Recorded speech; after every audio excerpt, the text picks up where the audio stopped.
आज हम बात करेंगे कैंसर की, जो कि अगले 10-15 साल के अंदर पूरे विश्व में एक एपिडेमिक बन जाएगा। तो 5 वो तरीके जिससे कि हम विश्व को कैंसर फ्री बना सकते हैं। इन 5 या इनको पंचकर्म भी कह सकते हैं। आयुर्वेद में एक पंचकर्म का नियम है। पंचभूत पंच तत्व, तो वो पंचकर्म जिससे कि पूरे विश्व को कैंसर फ्री बनाया जा सकता है, आज इसके बारे में बात करेंगे। तो सबसे पहले कैंसर का कारण क्या है? What is cancer? कैंसर है क्या? Uncontrolled growth of tissues is cancer. Cancer क्या है? आपकी कोशिकाएं बिना रुकावट के, बिना कंट्रोल के, नियम के, अगर उनमें वृद्धि होने लग जाए तो ऐसी सिचुएशन आ जाए, ऐसी कंडीशन आ जाए, ऐसी स्थिति आ जाए, तो उसको हम कैंसर कहते हैं। सो अनकंट्रोल्ड ग्रोथ ऑफ टिश्यू, इसमें कंट्रोलिंग फैक्टर आपका कमजोर हो गया। कंट्रोल आप किसी भी चीज को कैसे करते हैं? वो कंट्रोलिंग फैक्टर अगर आपका चला गया तो उसको वापस लाना बहुत जरूरी है। कंट्रोल कैसे करते हैं? आपकी स्ट्रेंथ के आधार पे आप किसी चीज को कंट्रोल करेंगे। आपका बल जितना होगा उतना ही कंट्रोल कर पाएंगे। जो ज्यादा बलवान होगा वो ज्यादा चीजों को कंट्रोल कर पाएगा, ज्यादा से ज्यादा अव्यवस्था को कंट्रोल कर पाएगा। जो बलहीन होगा वो कंट्रोल नहीं कर पाएगा।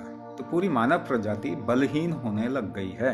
पिछले 100 साल के अंदर हम ये देख रहे हैं कि मानव प्रजाति, ह्यूमैनिटी का स्ट्रेंथ फैक्टर बलहीन होना शुरू हो गए हैं। यही बल आपके किसी भी और डिजीज या ऑर्गन कितना काम करते हैं, आपका मेटाबॉलिज्म कितना है, आपकी इम्यूनिटी कितनी है, इन सब क्या आधार क्या है? आपका बल। तो पंचकर्म का पहला नियम कि आपने कुछ गलती की, उसका प्रायश्चित करना। गलती क्या की? आपने अपना बल कम होने दिया। तो प्रायश्चित क्या होगा? बल वृद्धि। बल वृद्धि कैसे होती है? महादेव पार्वती के बीच संवाद होता है। पार्वती महादेव से पूछती हैं, किम बलम सर्व बलम, ये बल जीवित जगत का बल है क्या? और महादेव उनको जवाब देते हैं, कुंभक बलम सर्व बलम। तो पूरी ह्यूमैनिटी को, पूरी मानवता को इस वक्त में प्रायश्चित करना पड़ेगा। जो बलहीन होने दिया उन्होंने अपने आप को, उनके अपने शरीर को बल वृद्धि करने का नियम कुंभक अपनाना पड़ेगा। तब भी ये मानवता किसी भी क्रॉनिक डिजीज, लाइफस्टाइल डिसऑर्डर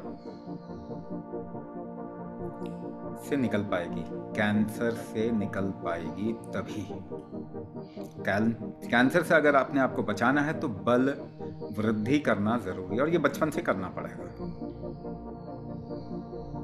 तो हमारे पूरे एजुकेशन सिस्टम में बल वृद्धि का नियम, कुंभक का नियम लेके आना पड़ेगा। प्रायश्चित, दूसरा साधना। अपने शरीर में जिस तरीके की गति हो रही है, जिस तरीके से कामकाज हो रहे हैं, उस कामकाज को बढ़ाते रहना। ऐसे मान के चलिए कि आप जब इलेक्ट्रिक लाइन बिछाया जाता है तो बीच बीच में उसको एम्पलीफायर डाले जाते हैं। बीच बीच में ऐसे इलेक्ट्रिक स्टेशन होते हैं जो कि आपके वोल्टेज, जो लाइन आ रही है ना, वोल्टेज कम हो जाता है उसका, तो वोल्टेज बढ़ाया जाता है, फिर आगे बढ़ाया जाता है। तो आपके जीवन के नियम में ये साधना होनी चाहिए, ताकि आपके कामकाज को, बचपन में जिस तरीके से शरीर के अंदर काम करता है, यंग एज में जैसे काम करता है, वो धीरे धीरे कम होता है तो उसको बढ़ाना, कम होता है तो उसको बढ़ाना। इसमें भी मूलभूत नियम तो कुंभक ही है, मगर कुंभक के अलग अलग फॉर्मूले इस्तेमाल होते हैं साधना के रूप में। साधना, हम स्पिरिचुअल साधना की बात नहीं कर रहे, हम आध्यात्मिक साधना की बात नहीं कर रहे, हम आयुर्वेदिक साधना की बात कर रहे हैं। आयुर्वेद में साधना केवल नियमों के रूप में आ गई है, वो साधना का पक्ष ही गायब हो गया। तो वो चर्या में, दिनचर्या में साधना का पक्ष आता है, जीवनचर्या में आता है। जीवनचर्या का नियम साधना है, जहाँ पे कि आपकी उम्र के साथ वोल्टेज कम होती है तो उसको फिर बढ़ाया जाता है, फिर बढ़ाया जाता है। इतना रखा जाता है कि आपकी मृत्यु या पलायन, पृथ्वी लोक से पलायन जो है वो किसी कष्ट से ना हो। थोड़े ही समय में आप इस शरीर को त्याग कर सकें। साधना। तीसरा, एक्सेप्टेंस, शरणागति, भक्ति। इसीलिए भारतीय परंपराओं में हमने नियम डाला, इष्ट अपनाइए, गुरु अपनाइए, देव अपनाइए, देव देवी, गॉड फादर, गॉड मदर। ऐसा कुछ, कोई एक इंसान आपके जीवन में या एक शक्ति आपके जीवन में ऐसी होनी चाहिए जो, जिसको आप अपने से ज़्यादा इम्पोर्टेंट समझ सकें, जिसकी शरणागति कर सकें, जिसके सामने आप समर्पित हो सकें, जिसकी आप भक्ति कर सकें। एक्सेप्टेंस, जिसकी वजह से आपके जीवन में जो कुछ हो रहा है उसको आप एक्सेप्ट कर सकें, स्वीकार कर सकें। तो कोई स्वीकार करने की व्यवस्था, जिसमें भक्ति, शरणागति ये आ जाते हैं कि जो कुछ हो गया उसको स्वीकार करना है, उसके पीछे आप बंधे ना रहें। जो भी कर्म निदान हुआ, कष्ट आए, कष्ट को आप एक्सेप्ट कर लीजिए। सबसे पहली स्थिति होती है स्वीकार कर लेना। तो स्वीकार्य व्यवस्था होनी चाहिए, और ये स्वीकार्य व्यवस्था परंपरागत तौर पे रखी जाती है। आपके परिवार में कुल देवी, कुल देवता के रूप में ये स्वीकार्य व्यवस्था अपनाई गई। हमारे देश में लोगों ने अकेले बहुत बड़ी सेना को, आप थोड़ा छत्रपति शिवाजी, महाराणा प्रताप, उन सबको देखिए, उनके जीवन में एक कोई शक्ति ऐसी थी, जय भवानी, कि उनके प्राण देने में भी संकोच नहीं करते। तो स्वीकार्य व्यवस्था होनी चाहिए। चौथी चीज, औषधि, जिसको आजकल बहुत उथले हुए तरीके से दवाई कहा जाता है। औषधि हमेशा कस्टमाइज होती है, एक व्यक्ति के अनुरूप होती है, इसलिए उस व्यक्ति की प्रकृति देख के औषधि तैयार की जाती है। लेकिन औषधियों में कुछ औषधि ऐसी हैं जो कि कैंसर की सिचुएशन में बहुत काम आएंगी, और उसमें रस औषधि बहुत काम आ सकती है कैंसर के लिए। कई चीज़ों को हमने आयुर्वेदिक व्यवस्था से निकाल दिया, गलत सही बना दिया। गांजा, भांग, हर वस्तु आयुर्वेद में औषधि होती है, उसका प्रयोग ठीक से करना चाहिए। तो पारा, मरकरी, जो कि शिव का वीर्य है, जो कि प्राण तत्व को रिप्रेजेंट करता है। प्राण की अगर आपके अंदर प्रगाढ़ता खत्म हो गई है तो पारा उसको पूरा कर सकता है।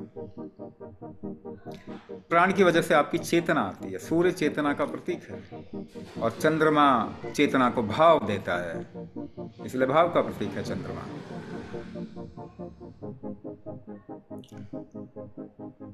तो ये दोनों के नियम से रस औषधि बनती है, जिसमें शिव शक्ति का नियम हम कहते हैं, पारा और गंधक का नियम। उसका इस्तेमाल करना कैंसर की औषधि कहलाई जाएगी। मगर औषधियों में और जड़ी बूटियां भी आ सकती हैं, जो कि रसायन खास करके जो कि आपके शरीर के बल वृद्धि करें, जितने भी बल वृद्धि करने वाले रसायन हैं, मगर ये सब आपस में जुड़े भी हुए हैं। आप केवल बल वृद्धि वाले रसायन खा के ठीक नहीं हो सकते, क्योंकि वो हजम ही नहीं होगा। आपको हजम करने के लिए फिर वापस से आपको साधना करनी पड़ेगी।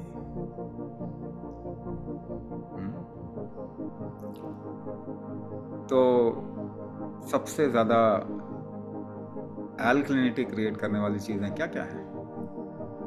अगर कैंसर के टर्म्स में हम बात करते हैं तो वो कोबरा का जहर, जिसको दवाई के रूप में इस्तेमाल किया जा सकता है। तो इस पे हमें थोड़ा काम करना पड़ेगा, मगर केवल एक पक्ष को लेके हम औषधि तैयार कर रहे हैं। अब कोई एल्कलिनिटी होती है तो क्षारीय व्यवस्था, वो क्षारीय एल्कलिनिटी ही पे ही पूरी मानवता चली जाती है, वो फैशन बन जाता है। तो ऐसे काम चलेगा नहीं। कुछ लेवल तक तो, कुछ अंश तक तो ये मदद करेगा, मगर ये पांचों चीज़ों, पंचकर्म, ये पांचों चीज़ों को आपको इकट्ठा करना पड़ेगा।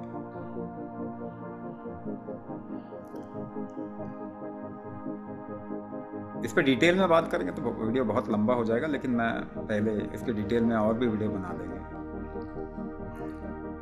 जो पांचवा पक्ष है वो प्रसाद, प्रायश्चित, साधना, शरणागति, औषधि एंड और प्रसाद। प्रसाद का मतलब क्या होता है? जो आप ग्रहण करें उसको आपका शरीर पूरे तरीके से अगर इस्तेमाल करे तो उसे प्रसाद कहते हैं। तो ऐसी चीज जो आपका शरीर पहचानता भी और उसको पूरे तरीके से एक्सेप्ट कर लेना। तो हमारा भोजन कैसे है? Hybrid, inorganic, process, genetically modified. हमारा भोजन व्यवस्था, भोजन की जो क्वालिटी हमने बदल दी। हम उन भोजन के लिए डिज़ाइन ही नहीं हुए थे। जैसे ही आप हाइब्रिड बनाते हैं, आपका शरीर उसको पहचानने में थोड़ी कमी कर देता है। जेनेटिकली मॉडिफाइड करते हैं तो आपका शरीर पहचानता ही नहीं है कि वो भोजन आपका है। तो नेटिव ब्रीड पे आना पड़ेगा, ऑर्गेनिक प्रोड्यूस पे आना पड़ेगा, जो स्थानीय बीज हैं, फसलें हैं, नेटिव चावल की ब्रीड हो गए, किस्में हो गई, उन पे नेटिव किस्मों पे आना पड़ेगा, स्थानीय किस्मों पे आना पड़ेगा। हाइब्रिड नहीं, स्थानीय नेटिव ब्रीड पे आना पड़ेगा। उसको आपका शरीर पहचानता। भोजन ये नहीं है कि इसमें प्रोटीन, विटामिन, फैट। 100 साल में तो कोई इस कॉन्सेप्ट से हेल्दी नहीं हुआ। भोजन का मतलब होता है जो आपका शरीर पहचाने और स्वीकार करे, एक्सेप्ट करे। आपका शरीर स्थानीय ब्रीड को ही पहचानता है और एक्सेप्ट करता है। तो नेटिव ब्रीड और ऑर्गेनिक चीज़ों पे आना चाहिए। पकाने की विधि भी हमें अष्टदोष निवारण को अपनाना पड़ेगा। अगर आप जानना चाहते हैं तो राजा नल हुआ करता था महाभारत के समय पे। उसने सबसे पहले ये अष्टदोष निवारण का कॉन्सेप्ट दिया, और नल पाकशास्त्र आप लेके उसको थोड़ा सा डेप्थ में जाना पड़ेगा, क्योंकि सूत्रीय तरीके से हमारे शास्त्र लिखे गए। तो अष्टदोष निवारण के साथ अगर भोजन को बनाते हैं और आप इन पंचकर्मों में 4 कर्म करते हैं तो भोजन आपका शरीर स्वीकार करने लग जाता है, तो वो प्रसाद बन जाता है। तो जितना आपका शरीर स्वीकार करता है उतना वो प्रसाद। तो स्वीकार करने का लेवल ही उसको प्रसाद बनाता है। और स्वीकार करने में सबसे पहला पक्ष क्या होता है? भूख। केवल जब आपको बहुत भूख लगे तभी भोजन करें, अन्यथा भोजन ना करें। तो कैंसर के प्रकोप से अगर विश्व को निकालना है तो भोजन की व्यवस्था हर प्रांत में, हर जगह पे कर देनी चाहिए। कि अगर आप का बचपन है, यंग एज है, तो बार बार आप भोजन नहीं मंगा सकते। आप 2 बार से 3 बार मैक्सिमम भोजन ही कर सकते हैं, उसके अलावा मिलेगा ही नहीं। घर में ये व्यवस्था लानी चाहिए। और इसकी ट्रेनिंग तो शुरुआत बचपन से ही होनी चाहिए। तो हमें कहीं ना कहीं गुरुकुल व्यवस्था भी लेके आना पड़ेगा। तो ये पंचकर्म 5 तरीके हैं पूरे विश्व को कैंसर से मुक्त करने के। ये 5 तरीके हैं कैंसर मुक्त करने के। ये पंचकर्म हर एक व्यक्ति के जीवन में इसका प्रादुर्भाव होना चाहिए, इसे अपनाना चाहिए हर एक व्यक्ति को। तो आज के लिए इतना ही रखेंगे, फिर और डिटेल में आगे बात करेंगे। आप हमसे जुड़ना चाहते हैं तो आप कमेंट कर सकते हैं, आप सब्सक्राइब भी कर सकते हैं इस चैनल को, और हम समय समय पर हमसे जुड़ने के लिए लिंक वगैरह शेयर करेंगे, तो वहाँ पे आप हमसे जुड़ भी सकते हैं।